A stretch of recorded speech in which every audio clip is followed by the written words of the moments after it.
We are live from New Orleans, and we're now joined by Dennis Gartman of the Gartman Letter. Dennis was kind enough to sit down, and I know I've taken some shots at Dennis on this show in the past for some of his gold calls. More importantly, not when he gets bullish on gold, although sometimes there too. But more often when he gets bearish and starts telling people to sell their gold. Dennis, welcome to the show. Good to be here, Peter. Thank you. Even though you've taken shots at me, that's okay. We're big boys. Oh yeah, well that's look, part of the deal. A lot of people take shots at me, but I just pulled up a long-term chart of the Japanese yen. I think this is an ETF of Japanese yen, and this is showing the Japanese yen. This is when the Japanese yen was a lot weaker. And then it's been strengthening all the way to down here. And here we had this big. That can't be much of a long-term chart. This is going back to 1977, right? Oh, okay, okay, that's fine. So yes, back there, back in those days, we were trading. I can remember trading foreign exchange for what was then NCNB, North Carolina National Bank, and I remember trading dollar yen at 265, maybe even 285 yen to the dollar. Right here is 300. That's right. This is 300 yen to the dollar in 1977. Yep. And so obviously, being short anything in yen terms was probably not the way to go. It was a horrifying. It would have been a disaster for 25 years. But just recently, maybe in 2012, we got down to the obscene numbers. I like to say we got down to 49.75 yen to the dollar from 385 yen to the dollar. Now we're trading close to par again. Right, and you, where do you think this chart is going? Because you're always saying whenever you are long gold, it's always in terms of yen. Yes. And I hear a lot of people say, well, what is that? Some kind of cop out? What do you mean? Describe what you mean. If you say I'm long gold in yen terms, what does that mean? It means that you own gold and you're short of yen. I mean, that's really what it is. Think about it. When you are long gold in the United States, you're long gold and you're short the dollar because you've sold dollars to buy gold. Right. That's what you've done. If you are a buyer of soybeans, you've basically said, I'm a buyer of beans, I'm a seller of dollars. So if you live in Japan and you earn yen and you save in yen, when you buy gold, then you've automatically bought gold in yen terms. That is correct. But if you're in America and you don't have any yen and you have dollars in your bank account and you get paid in dollars, what you're saying is you want to try to buy gold as if you were living in Japan. Absolutely. Or you can trade oil in euro terms. I mean, I look at commodities around the world. What price are they in various currencies, and how do they affect various countries? The price, for example, the price of crude oil. If you're in Germany, you're really more concerned about what the price of crude oil is in euros than you are concerned about what the price of Brent crude is in dollar terms. You're far more concerned about what Brent crude is in euro terms. Mm-hmm. We tend in the United States to be almost too parochial. We tend to think we are an aircraft carrier unto ourselves, and we're not really. Mm-hmm. So look at what commodity prices are doing in a various number of terms. Foreign exchange traders tend to trade one currency against another: euro versus sterling, sterling versus yen, yen versus dollars, Aussie versus Canada. But I look at gold. If you don't like, what's the strategy though? If you don't like the yen, why not just short the yen against the dollar? I'm fine with that. I'm fine with that. I'm short the yen. I'm fine with that. That's a separate trade. Being short of yen is a separate trade. Being long of gold in yen terms is a separate trade. Being long of the Canadian dollar short of yen is a separate trade. So you've got, the trades that you do, you have some outright short yen positions against dollars, and then you have other positions where you've bought gold, but you've offset it with a corresponding equal dollar amount short the yen. Exactly. So, what is it about the yen that you think is that is so flawed? Why is the yen so much worse a currency than the dollar or the pound? Because the Abe regime, the Abe administration, I think they're doing exactly the right thing, has said that with the demographic problems that Japan is facing, and its population is declining, and it's going to continue to decline, Japan's going to disappear. I mean, it's just going to. It's a pretty big country. I mean, the government has said, and they're right on track, that in 30 years the population will fall by half. It has no choice. That's what's going to happen. That is what's taking place right now.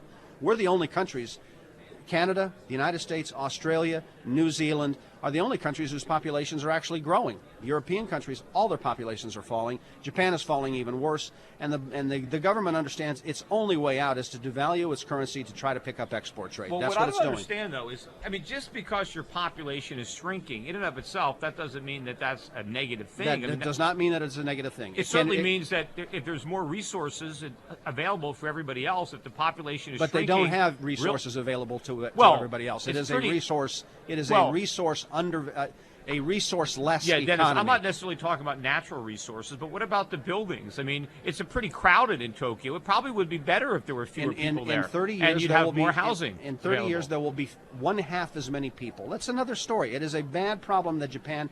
Its demographic shift is ongoing. It has been going for the last 15 years. It's not going to change. They've gone off the cliff. But given what Abe has said, that he understands where they are economically, he understands that the only choice they have is to expand the supply of reserves in the system. They've told the Bank of Japan to increase the Bank of Japan's balance sheet by a double over the course of the next year. How does reducing the value of your currency through inflation offset any perceived problems of a declining population? Ask Toyota.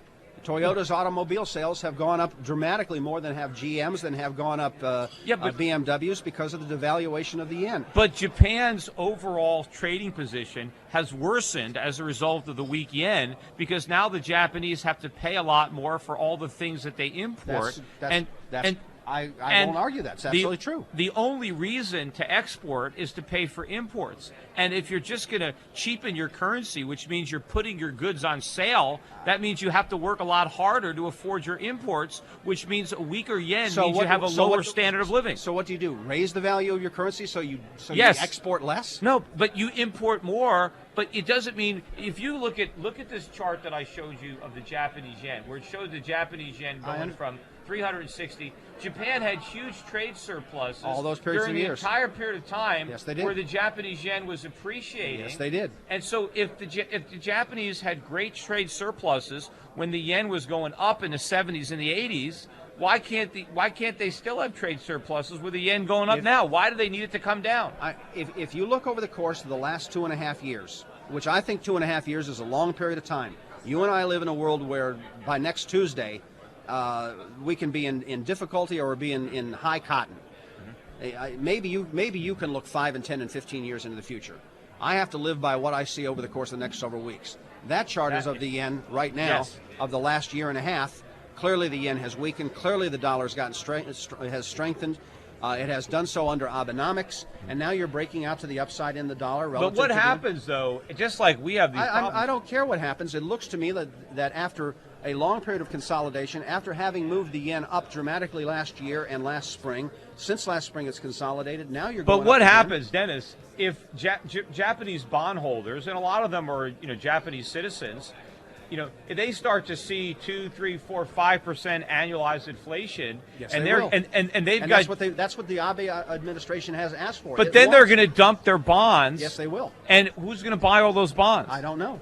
And then interest rates skyrocket. I mean, they will. How could they have a policy if you've got a nation of savers and Abe says we're going to destroy the value of your savings? How is that going to help Japan by wiping out a generation of savings and impoverishing the nation?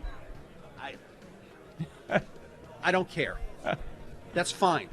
The point is, what is the market doing right now? That's all I get to deal with. What is the market doing right now? And the market's telling you that you're wrong. The market's telling me that I'm right. Well, no. I'm not long the yen. I don't have a position in the yen. I don't like the yen either. I don't really care what happens to the Japanese. I'll just argue with you over whether or not what the Japanese government is doing is good for Japan. I think it's bad for Japan. It's probably bad for Japan. Yeah. Nonetheless, that's what they're doing. Yes. Be pragmatic and trade by what you see that they're doing. But I'd like to ask you, we've got a break, they might do. If you could stick around for it, as to why you're not bearish on the dollar. I mean, you see the things that the Japanese are doing, which are destructive of their currency. We're doing the same things. We're destroying our currency. Inflation is our way out. That's our get-out-of-jail-free card as far as we're concerned. Yes, it is. And so if we're going to destroy the dollar, why are you not bullish on gold in dollar terms? I want to get that from you. Because it's been going down for a year and a half. Well, other than that. Because it's been going down for a year and a half. All right, well, let's hold that thought. If you could stick around, I'll ask you after the commercial break. We'll be right back.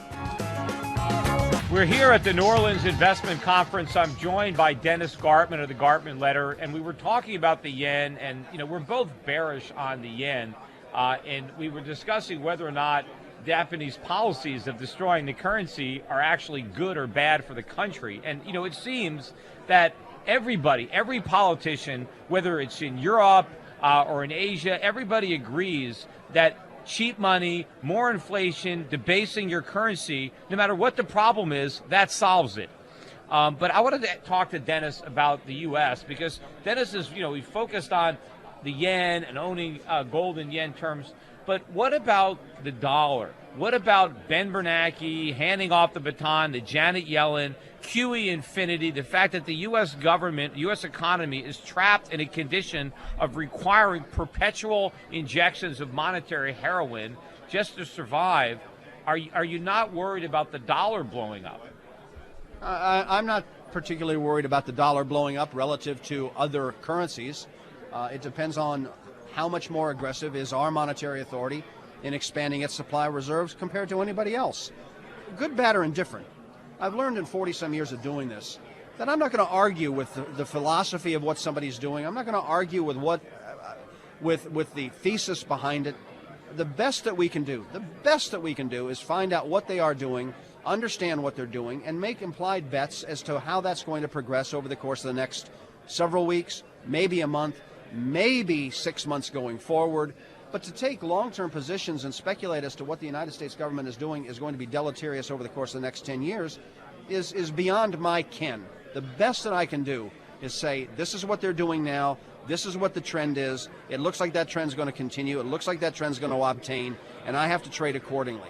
So, but from a long-term perspective, though, might you overtrade the market? I mean, do you see something wrong with taking a long-term position that I think that the end game is a currency crisis, that the U.S. government, the U.S. is in a unique position among other nations in depending on this cheap money to finance our trade deficits, our current account deficits. Our trade deficit is about to deficit. Disappear. Our trade deficit is about to go away. We are now... How is that happening? How is it anywhere close to going away? Well, we've taken it down from, 52 billion several years ago. It's down to 28 billion now. And in the very near future, we're going to be net exporters of energy to the rest of the world. We will take in goods from other countries, but the size of our trade deficit has gone down dramatically, and especially relative to GDP. It only spiked up to those levels for a year or so. Right, it's hovered right at 35 to 38 billion dollars. But we've been pretty consistent. In fact, just a few months ago, our trade deficit hit multi-year highs. No, it didn't. Yes, it did. No, it didn't. It did. Go back. I mean, I don't have the data at my fingertips, but it did. It was the highest deficit since the bursting of the housing bubble in 2008.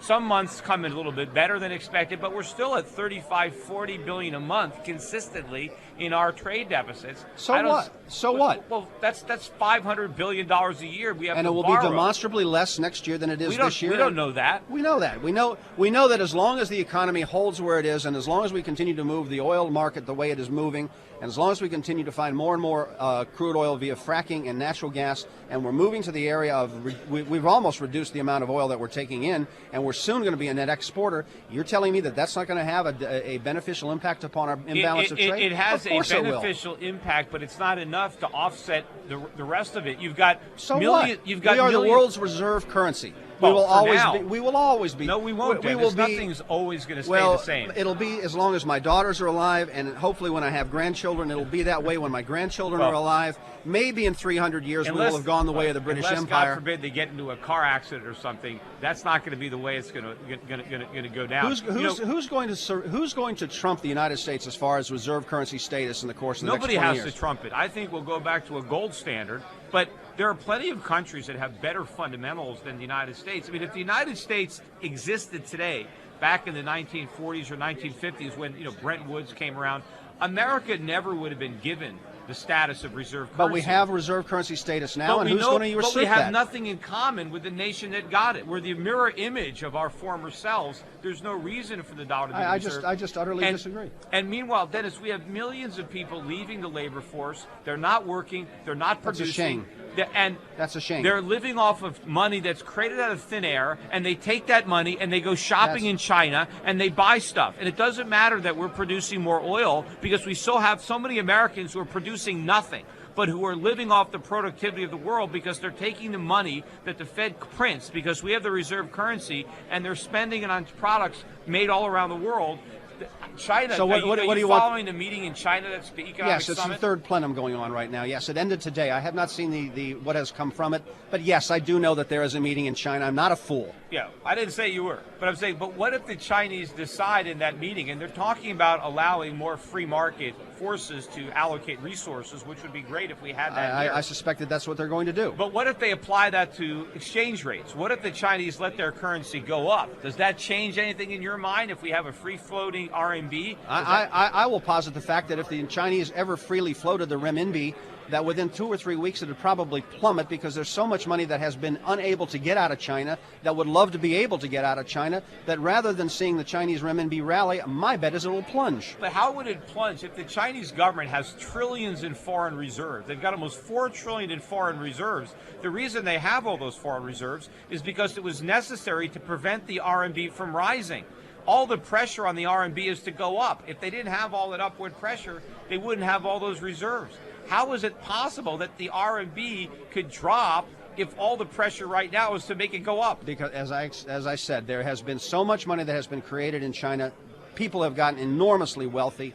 They have not been able to get as much money out of China as they would like. My bet, and to me it's like the same bet that Simon made years ago on commodity prices, when everybody bet that crude oil and that we were all going to starve to death and crude oil and commodities had to go nothing to the only way to go was to the moon. The other thing happens. I suspect that there's so much money that has been created that wants to get out of China that within 6 months after a freely float, the renminbi goes down. And you don't think China would use any of those $4 trillion in reserves to buy up the renminbi if that was the case and prevent it from falling? They prevented it from rising. They may well do that. Do you know that they will do that? Well, why would they let their currency plunge? Why would they can export? So they can export, even though. Yes. They've got a billion people in China that need things. You think they want to let inflation run out of control in China and wipe out their own citizens? Always through history, the Chinese government has always feared inflation. I will grant you that. All right, absolutely. Dennis, we got a hard break. I really appreciate the time you spent. Looking forward to hearing you at the conference. Everybody else, we got another half hour coming up. Stick around. We'll be right back. Hey.